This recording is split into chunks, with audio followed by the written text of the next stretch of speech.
na ito Tingnan nyo ha kung paano niya kinoconnect ito ni Ramil Madriaga. pala yung pinag-awayan ni Ramil Madriaga at ni Harry Roque.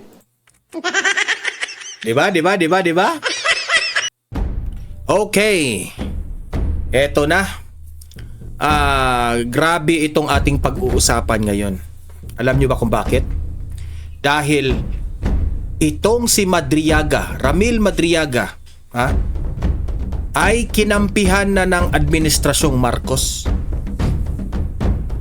Grabe itong pangyayari ngayon kasi po itong si Ramil Madriaga, gumawa sila ng issue para to have credibility nitong si Madriaga, no? Tapusin nyo lang itong video natin, no, hanggang dulo kasi po i-explain ko sa inyo bakit trinabaho na nila itong si Madriaga, no? Talagang nadamay si Attorney Harry Roque dito, ha. At parang naging hero pa itong si Madriaga. Para magmukhang pagdating sa impeachment complaint ay magmukhang credible itong si Madriaga. Kaya kinampihan na ng administrasyon ito. Grabe, no? Kasi wala na silang magawa eh. Kasi inilabas na lahat ang baho ng ni Madriaga. Ngayon, dinamay si Attorney Harry Roque. Mamaya ipapakita ko yan, no, kung saan nagmumukhang hero pa itong si Ramil Madriaga. Kailangan nila Kailangan nila yung anong tawag doon? Ma-credit si Ramil Madriaga para pagdating doon sa impeachment, katanggap-tanggap si Madriaga na alam naman nating preso yan eh. 'Di ba? Hindi ko nga maintindihan itong administrasyong Marcos bakit mas pinapaniwalaan pa nila yung nasa loob sa preso kaysa dito sa mga Marines. 'Di ba? Insulto 'yan. Very insulting. Ito una nating pag-uusapan. Tinawag pa nila itong mismo na kaalyado nila. Itong si Representative Toby Chanco, kaalyado ito ng Marcos administration eh. Kaalyado ito ni BBM. Tumutulong ito sa kampanya niya noong 2025. Anong sinabi ni Claire Castro? Tinawag pa niyang mapanlin lang si Chanco. Kasi itong si Chanco, itong si Representative Toby Chanco ay nagsasabi lamang ng totoo. At hindi nila matanggap-tanggap na meron ng mga kaalyado ng gobyerno na ayaw na sa kanila. Especially nagsasabi lang naman totoo ng si Toby Chanco eh. Ito yung balita ha, panoorin muna natin ito. Like, share this video ha. Like, share at saka subscribe sa mga hindi pa nakasubscribe sa akin ha. Panoorin nyo hanggang dulo. Bakit kong nasabi na kinakampihan na ng administrasyon itong si Ramil Madriaga? Ito yung balita. Binanato ng Malacanang si Congressman Toby Tiangco kasunod yan ng pahayag ng kongresista na kung manalo si VP Sara sa 2028, tiyak na mapapanagot ang mga korap. Live mula sa Bata. Kasi po, ganito ang nangyari. Noong nalaman nila itong interview ni Representative Toby Chanco, sinabi kasi doon ni Toby Chanco na kaya trinabaho nila itong si VP Sara na ma-impeach sa bago mag 2028 kasi takot silang maging presidente si VP Sara, and this is the only way na hindi makatakbo si VP Sara sa 2028 kasi kapag si VP Sara ang maging presidente sa 2028, yari silang lahat. Lahat ng mga sangkot dyan sa flood control. Kasi hindi na ma-solve eh. Wala, propaganda lang. Tingnan nyo yung ICI. Mamaya ipapakita ko rin yan kung papanoorin nyo yan hanggang dulo. Ang ICI ngayon ay magtatapos na. At ibibigay na nila sa DOJ ang lahat ng mga findings sa flood control. Palpak. Grabe. So, ngayon, hindi nila nagugustuhan ang kanilang kaalyado na nagsasabing, mapanling, tinatrabaho nila si VP Sara kasi ayaw nila maging presidente si VP Sara eh. Ito. Ang pambansa nangunguna sa balita, si News 5 House Correspondent Marian Enriquez. Marian, anong sagot ng palasyo kay Congressman Tiangco? JG, sabi ng palasyo, mapanlin lang yung pahayag ni Navotas Representative Toby Tiangco at layon lang nitong impluwensyahan ang impeachment proceedings laban kay Vice President Sara Duterte. Mapanlin lang raw itong si Toby Tiangco. Hindi naman Toby Tiangco is just telling the truth. 'Di ba? Nasasaktan kayo sa sinabi ni Toby Tiangco. Yan ang totoo.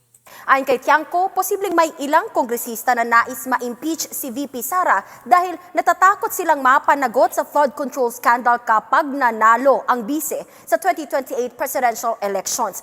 Di ba? Takot kayo. Yun ang tama si Toby Tiangco. Si Toby Tiangco po, bakit ako maniniwala dito? Si Toby Tiangco, alam niya ang kalakaran ng Marcos administration. Alam niya ang kalakaran dyan sa Kamara. Dyan yan ang tatrabaho si Toby Tiangco eh. Alam nga naman hindi niya alam. Kung akala ninyo na bumaliktad na itong si Toby Tiangco, hindi. Itong taong ito, hindi naman ito bumaliktad. Hindi naman ito bumaliktad. Sa tingin ko, si Toby Tiangco, kinakampihan lang niya ang taong bayan. Yun ang aking interpretasyon sa kanya kasi meron nagsasabi, bumaliktad na yan sa mga Duterte. Bakit naman yan babaliktad na wala naman yang kaibigan sa mga hanay ng mga Duterte? Hindi naman siya nagpapabango sa mga Duterte.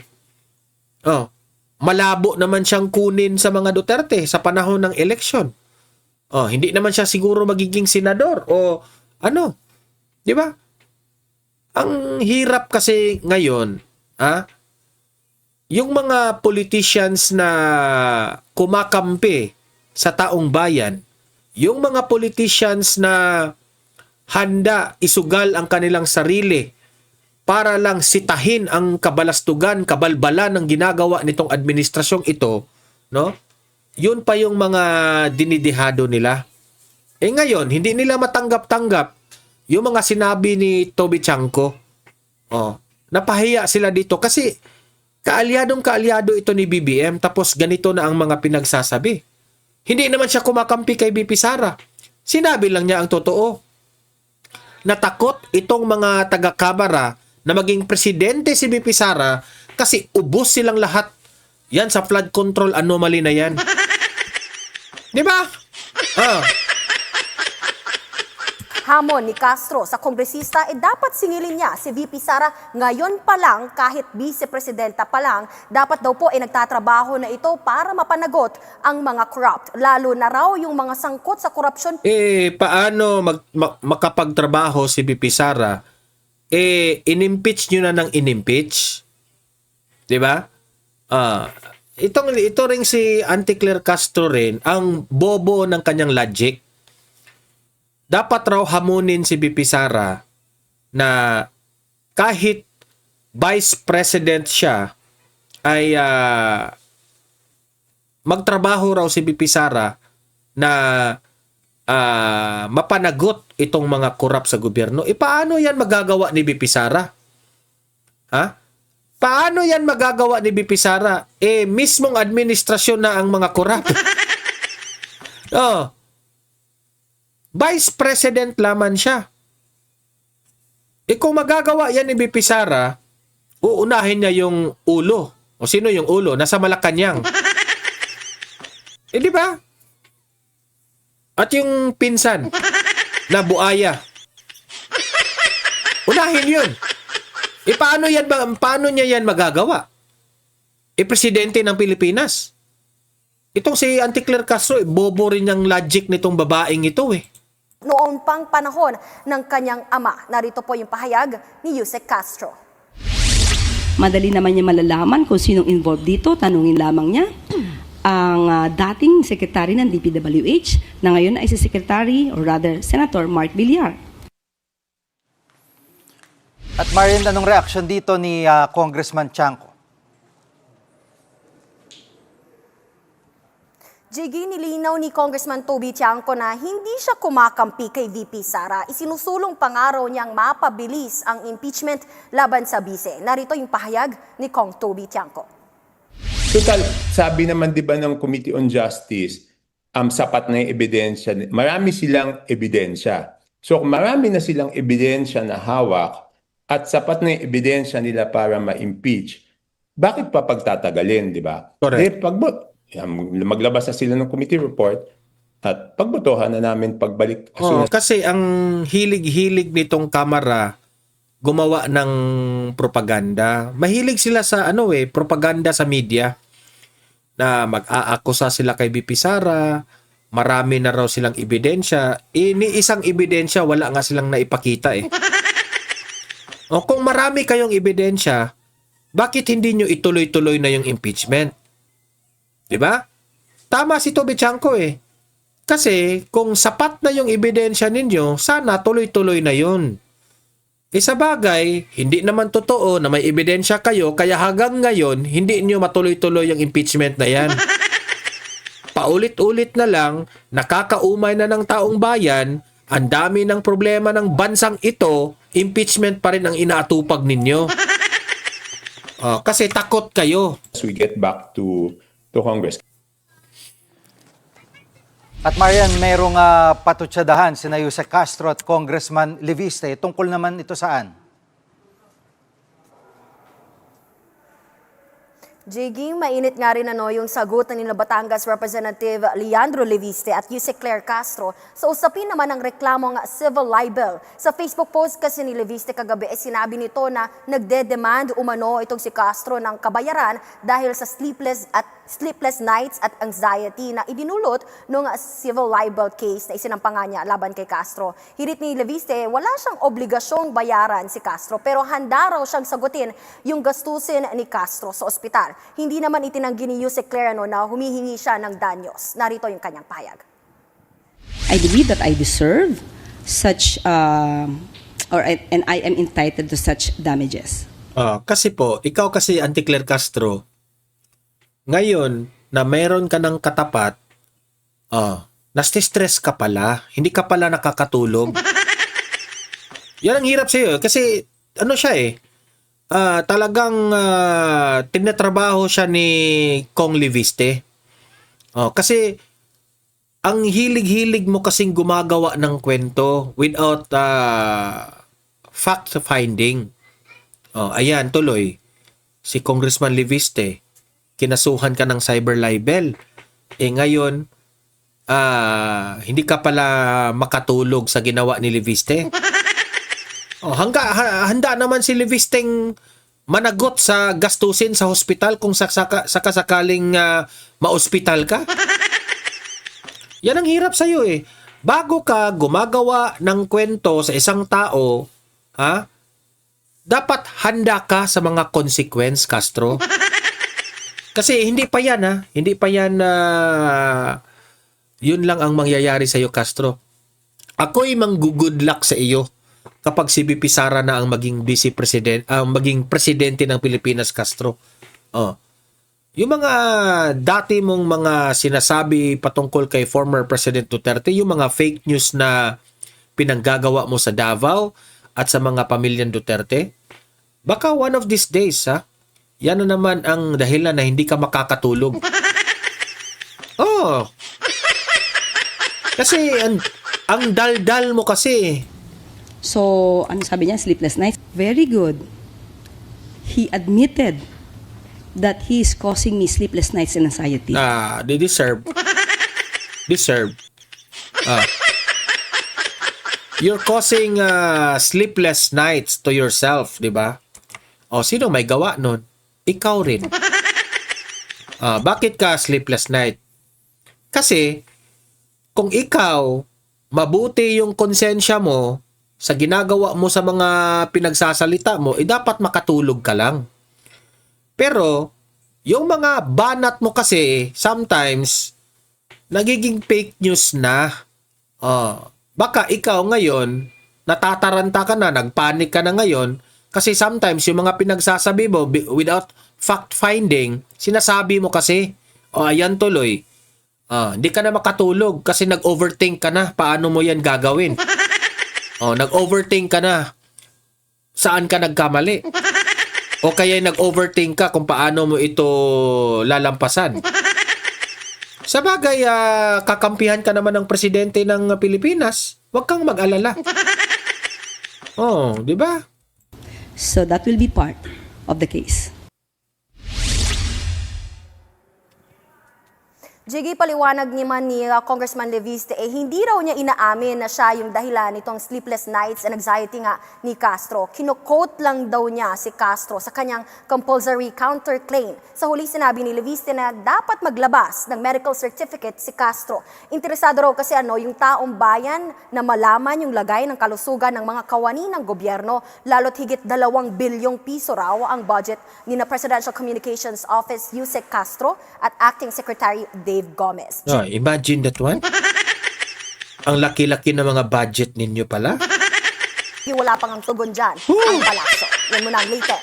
Dito sa Kamara, balik sa'yo, Jiggy. Yan ang ulat ni Marian Enriquez. So, yun ang balita. No? Na itong Malacanang, dinedepensahan na nila si BBM kasi binabanata na sila ng kanilang kapwa kaalyado. Kaalyado nila yan si Representative Tiangco, binabanatan sila. Which is naman, sa tingin ko, ang banat ni Tiangco ay nagsasabi lamang ng totoo. Itong si Claire Castro, galit galit siya. Siguro, hindi natin alam, baka pinipressure na siya ni Ma'am Shi. Auntie Claire, ano ba? Wala ka nang gagawin? Awayin mo yan. Awayin mo. Ganun siguro. Tayo lang nagtatanong. Baka pinipressure na siya. Ngayon, dahil dito sa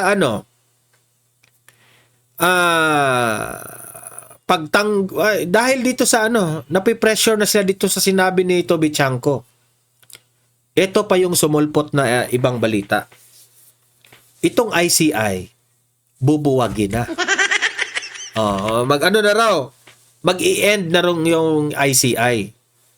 Akala mo naman, tatapusin na nila ang ICI. Akala mo naman, nagtagumpay sila sa...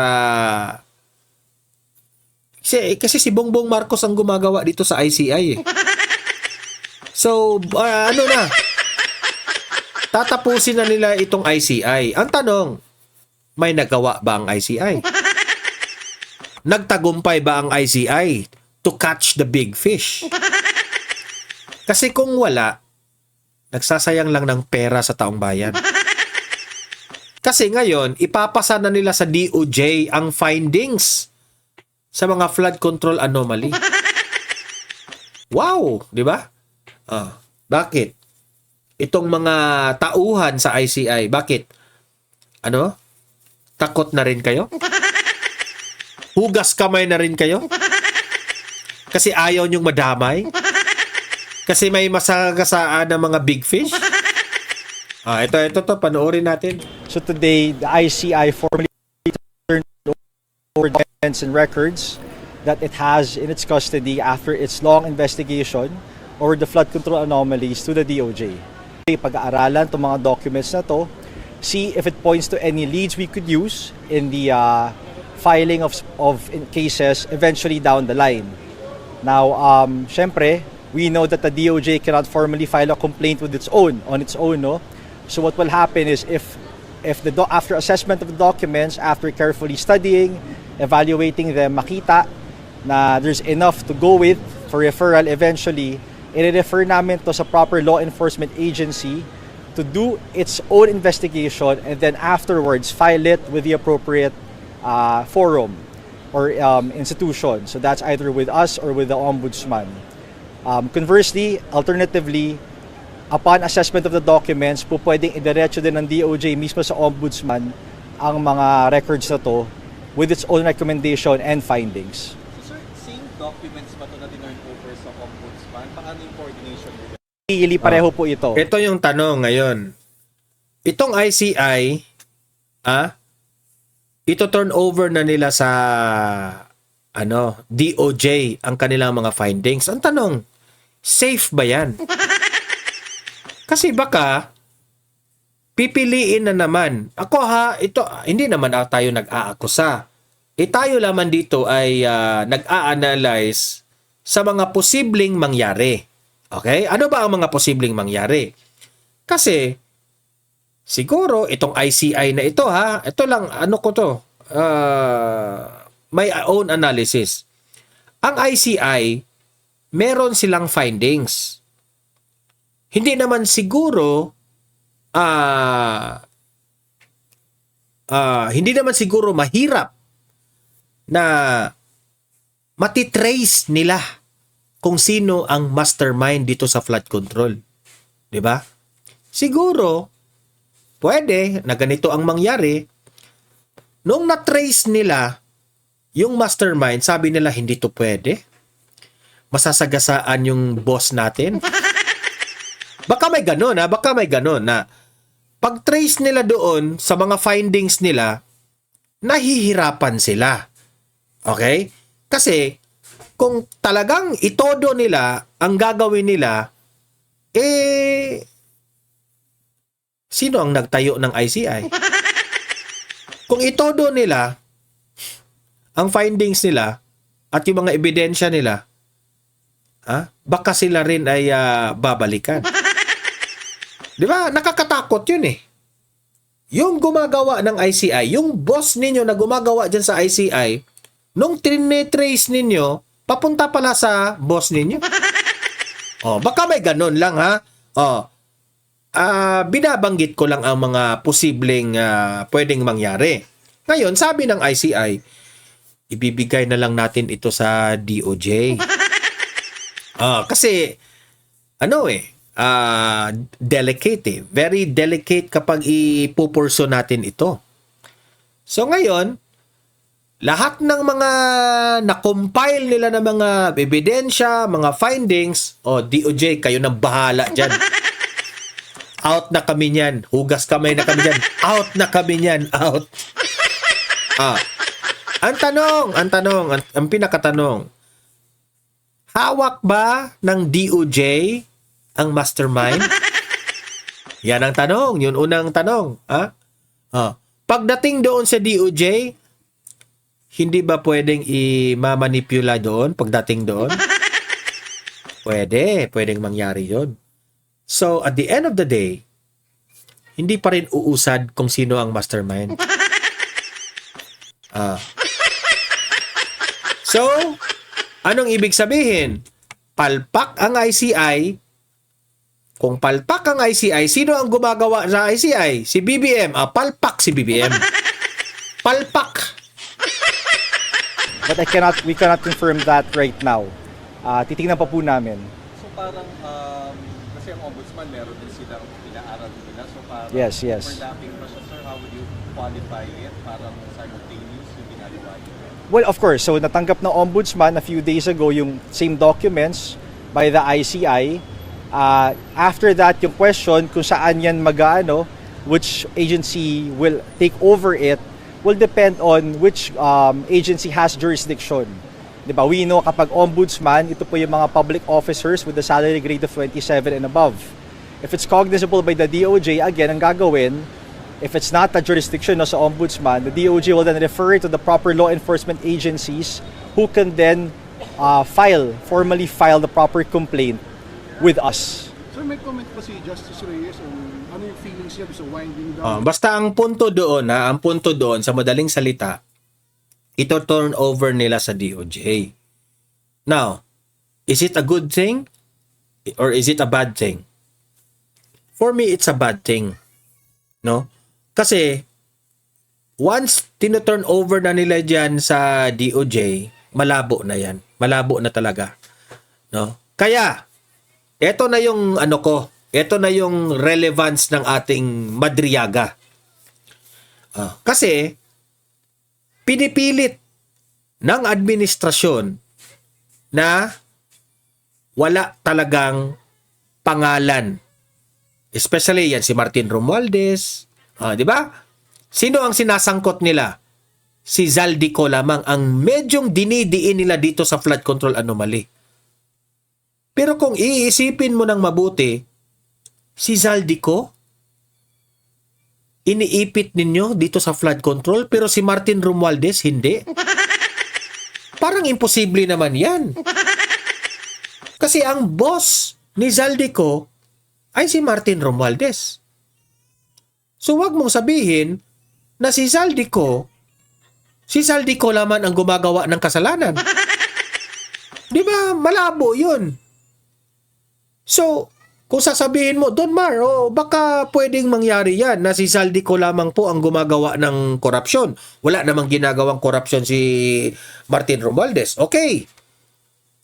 Pero imposible naman na hindi alam ni Martin Romualdez na ang kanyang kasamahan na si Zaldico ay walang ginawang korupsyon. Di ba? Kung may ginagawang korupsyon si Zaldico, the first person to know is no other than Martin Romualdez. Bakit tiklop ang bibig ni Martin Romualdez dito sa mga pinanggagawa ni Zaldico? Yan ang pinakatanong. Dapat siya yung unang nagsiwalat na itong si Zaldico ay gumagawa ng korupsyon. Pero, tiklop ang bibig niya, saka na lang siya lumutang noong lumabas na si Zaldico at inamin na niya yung totoo. Di ba? Tayo lang po ay nag-a-analyze dito ha. Kasi ngayon, tama yung sinabi ni Toby Chanko. Lahat ng mga kaalyado ni Bongbong Marcos na involved dito sa flood control anomaly na hanggang ngayon hindi sila nasasangkot dahil malapit sila sa administrasyon, no? The only way na mapanagot itong mga corrupt na ito, ay kung si BP Sara ay magiging presidente ng Pilipinas. Tama si Toby Chanko dyan. Kaya ngayon, todong-todo sila na ipa-impeach itong si BP Sara. Now, parang malabo na ma-impeach si BP Sara. Malabong ma-impeach si BP Sara kasi walang witness na matibay na makapagpatunay na si BP Sara ay sangkot sa mga illegal at sangkot sa mga korupsyon. Para ma-impeach si BP Sara, wala eh. So anong ginagawa nila ngayon? The only witness they have is Ramil Madriaga. Now, ang gagawin nila ngayon, kakampihan nila si Ramil Madriaga. Itong admin. Ito, duda ko ha, kakampihan na nila. Kasi dito sa balita na ito, nakapagsabi ako dahil sa balita na ito, parang ginawa pa nilang hero itong si Ramil Madriaga. Kasi po, sinabi na, ginamit pa nila ito mga magsasaka. Ewan ko lang kung totoo ba ito ha. Kawawa itong mga magsasaka na 17 na mga individual. Nagreklamo ng land grabbing against Attorney Harry Roque. Kasali dito si Ramil Madriaga sa usaping ito. Ito, panoorin ninyo ha. Panoorin ninyo. At atin ring pakinggan ang resback ni Attorney Harry Roque patungkol dito. Itong mga magsasaka na to, actually grupo to, bahagi pa lang sila ng mga magsasaka. Napakarami nito. Over hundreds to na dapat... Ito ha, itong si Melvin Matibag, itong director ng NBI talaga. Ako'y nadismaya dito sa taong ito eh. Instead na neutral siya ha, neutral siya. Parang sinasabi niya na dito na parang sangkot talaga si Attorney Harry Roque at guilty talaga si Attorney Harry Roque by the way he speak and his gesture. Dapat sana hindi mo muna niya kakampihan itong 17 na individual. Dapat sasabihin niya ang claim ng itong mga 17 individual ay nagrereklamo patungkol dito sa land grabbing. Iimbestigahan muna natin ito kung gaano ito katotoo. Ganun sana ang dapat niyang sabihin. Pero dito sa statement niya, parang kinakampihan niya na. Without even listening sa side ni Attorney Harry Roque. Yan ang palpak mong pagka-NBI ka. One-sided ka lang dito sa sa puntong ito. Award sa kanila yung PROA. Inaasahan nila kanila yung lupa. Ang nangyari dito, merong mga masamang Tingnan mo, kinakampihan ka agad niya itong 17 individual na nagrereklamo sa land grabbing. Pero yung mga 18 ex-marines, dapat niya pang interviewin isa-isa. Ganyan kakabayas. loob na nameke. At na-issuean sila ng title. Ngayon, yung lupa na yan, dapat yan tatayuan ng Pogo. Ito yung kay Harry Roque eh. Tatayuan nila yung first bataan na tinatawag. Chinek na namin sino yung mga owners nito. Yung mukha mo, Marcos na Marcos. Marcos na Marcos. Ito yung mga taong hindi dapat, hindi dapat nating hahangaan eh. NBI ka, director ka, pero parang one-sided ka eh. We will go after them. Kasi CLOA to eh. That's my own opinion ha, that's my own opinion. Ng DAR, yung CLOA, dapat bago mabenta yan, may permit yan, tinayagan ng DAR. At saka may period dyan kung ilang taon bago mo mai-dispose. Pero kawawa itong mga magsasaka, biniktima nila. Pag makita nyo yung lugar, maganda yung lugar eh. Matagal ko na naming sinusubaybayan sa NBI yan. May mga nagbablog niyan, may mga napansin namin. Hanggang sa umabot sa amin, nung iniimbestigahan namin, malalim yung tinungo nito, na ito Tingnan nyo ha kung paano niya kinoconnect ito ni Ramil Madriaga. pala yung pinag-awayan ni Ramil Madriaga at ni Harry Roque. Diba? Ito pala ang pinag-awayan ni Atty. Roque at Ramil Madriaga. So, ang magmukhang may kasalanan dito, si Atty. Harry Roque. So, siyempre, kung ididiin nila si Atty. Harry Roque na kaaway niya si Ramil Madriaga, the credit goes to Ramil Madriaga. Di ba? Sino si Ramil Madriaga? Siya lang naman ang witness di umano na bagman di umano ni VP Sara. So, maging credible na si Madriaga ngayon. Kinakampihan nyo. Kasi gusto nyo talagang ma-impeach si VP Sara. Kung bakit na Politika pa rin. Politika pa rin. kasuhan, nag-away yung grupo nila. So may involvement dito pati yung mga Chinese na Pogo operator. Tingnan mo na. Kinoconnect na sa Pogo. May pagka rin ito eh. May pagka Rimulya rin ito. Ay. Malinaw to. Open and shut case to. Kung tutuusin, madali dapat ma-resolve to. Pero maraming may pananagutan dito. Tatanungin natin ng Registry of Deeds, ang Municipal Assessor, at una-una na yung mga kumpanya na paano napatitulo sa kanila. At ang very, very glaring dito, yung titulo na issue, yung address ng kumpanya sa address ng opisina ni Atty. Harry Roque. So, Tingnan mo. Paano nila kinoconnect ni Atty. Roque? Sino si Atty. Roque? Kaalyado ni Duterte. Wow! kasi nagtatago ngayon, palagi ko, hindi lang dahil dun sa mga kailangan niya sagutan, kundi baka eto, alam niya na anytime, ipuputok to. So, dinidiin nila ngayon si Atty. Harry Roque. Ngayon, eto naman ang sagot ni Atty. Harry Roque. Kayo nang humusga. Ayokong kumampi kay Atty. Harry Roque, pero kayo nang humusga. Okay? Ano ang sabi ni Atty. Harry Roque patungkol dito? Ito, pakinggan ninyo. Naggulay pa. Okay. Magandang araw po sa inyong lahat. Sa wakas, nagkaroon po ng reklamo para di umano sa land grabbing laban sa akin. Sa totoo lang po, halos 2 taon na yan, na ulit-ulit silang nagsasabi land grabbing sa Harry Roque, pero alam nyo naman ng desisyon ng hukuman, kung totoong merong krimen na nangyari, dapat nagdemanda kaagad. So matapos po ang 2 taon, na una silang nagsabi na ako'y nag-land grab, di umano, bagamat di ko pa nakikita, nagsampa na po sila ng reklamo. Doon pa lang ha, sa unang argumento pa lang, sunog na sila kay Roque. Kasi kung there is a land grabbing na nangyari, bakit ngayon lang yan lumantad? Bakit ngayon lang yan lumitaw yung issue na yan? 'Di ba? Tapos ikino-connect pa ni Ramil Madriaga. Wow! Very wow! Ulitin ko po ha, ang sinampa po nila ay reklamo lamang. Wala pa pong kaso sa korte. Ang kaso po ay nasa hukuman dapat. Pero kapag ang reklamo ay sinampa lamang sa NBI at hindi pa man lang sa DOJ, wala pa pong kaso yan. Yan ay reklamo. Di ko po alam kung anong reklamong sasampa nila. Wala po akong kahit anong pinirmahan. Wala po akong kahit sinong ninakawan ng titulo ng lupa. Meron lang po isa na nagdemanda at tingin ko isa yan doon nagsasabing ng grabber ako. Yung kanyang dinimanda po, na-dismiss naman po. No? At yan po ay na-dismiss ng Department of Agrarian Reform. So wag po kayo magpapalinlang. Wala pa po akong kahit anong kaso for land grabbing. Nagsampa lang sila ng reklamo at huwag niyo po kakalimutan, itong reklamo na ito ay nasampa dahil na rin sa mga pagsisinungaling ni Madriaga. Bakit po?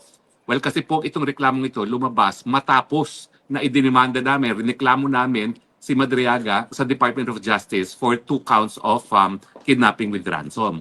Ang nangyari po ay nagkataon naman yung dating abogado niya na Attorney Villanueva ay naging abogado nung isang magsasaka na di umano ay ninakawan namin ng lupa. Yan po yung na-dismiss na ng Department of Agrarian Reform. So, magkahiwalay po yan, pero talagang yung kaso na naisampa noong claimant ay matapos po maisampa ang kaso laban kay Madriaga. At matapos po yan ay talagang lumapit sa akin ang isang sugo ni Madriaga, nag-o-offer ng 5 milyon para i-atras ko ang kaso. Hindi ko naman magawa po yan dahil yan ay labag sa aking sinumpaang katungkulan bilang isang abogado. At minsan po, hindi ako nagbenta ng kliyente. Miski yung mga kaso ko po na pro bono, gaya ng mga biktima ng Maguindanao Massacre, ang daming pagkakataon po na inalok ako ng suhol para bitawan lang ang mga kaso ng mga biktima ng Maguindanao Massacre na ang aking kaso ay pro bono. Hindi po yan umubra sa akin dahil ako naman po naniniwala ako na mas importante yung aking reputasyon bilang abogado kesa yung pera na kinikita ko. Eh kung yung kliyente ko ay pro bono, natanggihan ko ang temptasyon ng panunuhol sa akin para bitawan ng mga kaso, ngayon pa kaya na nagbabayad naman o nagbayad naman yung aking kliyente na Filipino-Chinese, no? Bakit ko naman tataksilin yung magtataksil doon sa aking mga kliyente? So matapos po na tinanggihan ko yung 5 million, ayan na po, lumabas na nagdemanda raw sila laban sa akin. Palagi po nila sinasabi na may demanda daw ako sa ombudsman pero wala po ako natatanggap at nakakuha pa ako ng ombudsman clearance. No? So hanggang ngayon po, meron akong clearance sa ombudsman na patunay na wala akong kahit anong kaso sa ombudsman. At tingin ko nangyari dyan, baka nagsampa sila pero hindi pinansin ng ombudsman dahil walang merito. Dahil unang-una, wala naman po kinalaman sa aking katungkulan bilang kongresista o di naman kaya bilang spokesperson yung kaso na isinampa sa akin. No? At kung meron mang kaso, if ay kasong sibil, no? Dapat na isa pa dyan, wala pong kriminal kung sinasabi nila na merong irregularidad doon sa pagbebenta ng lupa doon sa isang korporasyon, kinakailangan magsampa lamang ng kasong sibil at hindi kasong kriminal. Ulitin ko po, haharapin ko po ang lahat ng demanda laban sa akin dahil naniniwala naman po ako na kung hindi makakamit ang katarungan sa administrasyon ni Marcos Bangag, makakamit po ang katarungan matapos mawala na si Marcos. Wala naman pong forever. Gaya nung tanim kaso sa akin na syndicated human trafficking, bagamat sinampahan po ako ng kaso at mukhang hindi aatras ang kaso ng Department of Justice dahil alam naman natin, political ang Department of Justice, hindi naman po forever ang mga Marcoses. Darating at darating ang araw, kung hindi siya kukunin ng Panginoon, matatapos din ang kanyang panunungkulan. At kapag naging presidente na si Inday Sara Duterte, naniniwala ako, maibabalik ang tunay na katarungan sa ating bayan at masasagot ang lahat ng mga paratang na yan.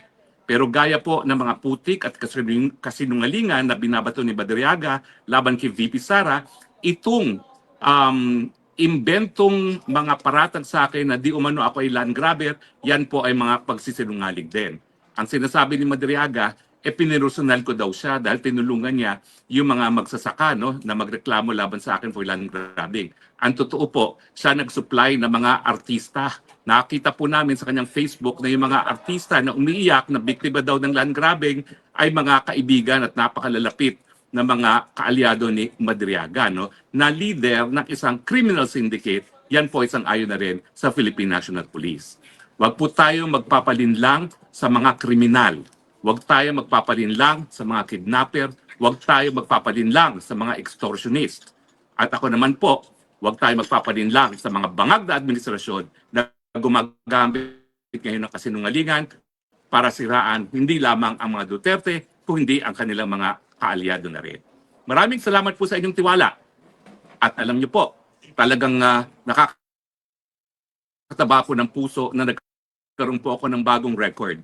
285 million views in 28 days.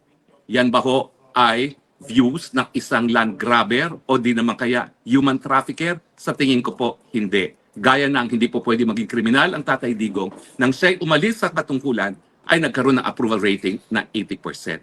Salamat po sa inyong tiwala sa mga Duterte. Salamat po sa inyong tiwala sa inyong abang lingkod. Ito pong spokes ng bayan, Harry Roque, yung nagsasabi, I love you, Philippines. You're the only country that I have. You're the only country that I will love. Bye. So ayan yan ang resback ni Attorney Roque. Malinaw na malinaw, okay? Na ito ang pautot ngayon ng NBI na kinampihan niya itong 17 individual ay para ito sa ikakabuti ni Madriaga. Ito, pananaw ko yan pananaw ko yan. So very obvious talaga. Alam niyo sa totoo lang, ito mga ginagawa ngayon ng admin Marcos, wala nang maniniwala sa kanila eh. Kasi most of the Filipino people naniniwala na pinagloloko lamang tayo dito sa administrasyon. Oh.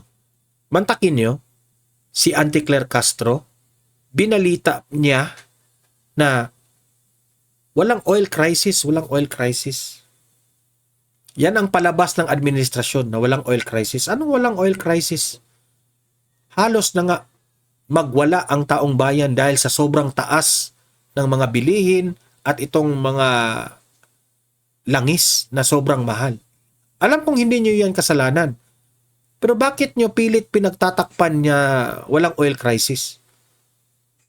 Para lang magmukhang mabango ang administrasyon ninyo? Hindi, ganyan. Bakit hindi nyo aaminin ang katotohanang sitwasyon ng ating bansa? Bakit nililin lang ninyo ang taong bayan sa tunay na kalagayan ng ating bansa? Di ba? Yan ang hilig ninyo eh. Yan ang hirap kay BBM eh. Nadadala tayo sa kung papipiliin ako kung saan siya magaling. Diyan siya magaling mambudol. Magaling mambudol. Yun lang ang aking masasabi niyan hanggang ngayon. Talaga. Ewan ko na lang dito sa mga dilawan at sa mga loyalista. Hanggang ngayon budol na budol pa rin sila. Nabudol na kami mga DDS. Ewan ko lang sa inyo so kayo mga audience ko dito sa Donmar TV, paki-comment, paki-react, ano ang masasabi nyo dito sa issue na ito. Okay? Babasahin natin yung mga comments ninyo, opinion ninyo sa comment section. Okay? Paki-like, paki-share itong video natin para kakalat ito sa taong bayan at paki-subscribe na rin, no? Sa mga bago pa lang dito sa aking channel. Para lagi kayong updated sa ating mga trending na balita na kagaya nito, no? Libre lang ang mag-subscribe, walang bayad yan. Okay? See you in my next video. Have a great day, have a great night. God bless po sa ating lahat. Mabuhay ang Pilipinas and God save the Philippines. Bye-bye.